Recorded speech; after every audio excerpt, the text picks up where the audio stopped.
Wait ही कर रहे हैं।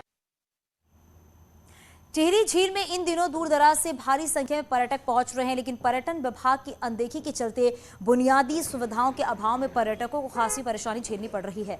टिहरी झील बोटिंग पॉइंट में पीने के पानी के साथ ही तपती धूप में पर्यटकों के खड़े होने या बैठने के लिए कोई व्यवस्था नहीं की गई है। वहीं बोटिंग पॉइंट के पास लगी दुकानों के पास ही पार्किंग होने के चलते धूल मिट्टी से भी खासी परेशानी होती है, जिससे पर्यटक दुकानों में बैठकर चाय नाश्ता भी नहीं कर पाते हैं।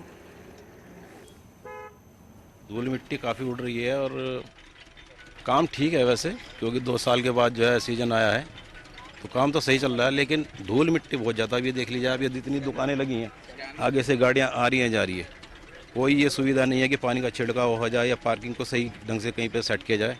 जो यहाँ पे जो पानी का स्तर है जो सीजनली चेंज होता रहता है, जिस वजह से इस पर कुछ कार्य नहीं किए जा सकते हैं, तो उसे देखते हुए अभी एक हम उस पर प्रस्ताव करेंगे कि कैसे उसको ठीक तरह से किया जा सकता है, फ्लक्चुएशन को ध्यान में रखते हुए।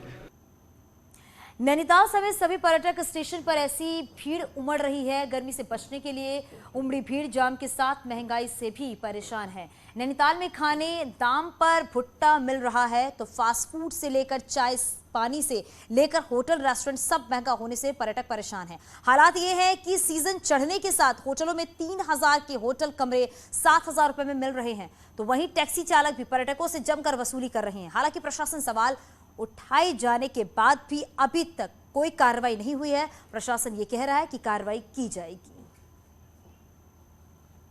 महंगा है यहाँ पर, होटल भी महंगे ही हैं, बहुत ज़्यादा कॉस्टली हैं, तो थोड़ा तो प्रशासन को भी और थोड़ा होटल वालों को भी ये भी होना चाहिए कि भाई इंसान घूमने आया है तो ये तो नहीं कि सारा पैसा यहीं अपना खर्च करके जाएगा।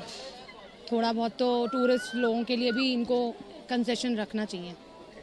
या आप मुझे बताइएगा अगर किसी भी तरह की ऐसी शिकायत आती है एक पर्टिकुलर दुकान से या कहीं से भी, अगर आपको लगता है ठीक है, इसका मैं निरीक्षण करूंगा और जहाँ पे भी ओवर रेटिंग अगर हो रही है तो उस पर प्रॉपर नियमानुसार चालानी कार्रवाई की जाएगी। उत्तराखंड देवों की भूमि है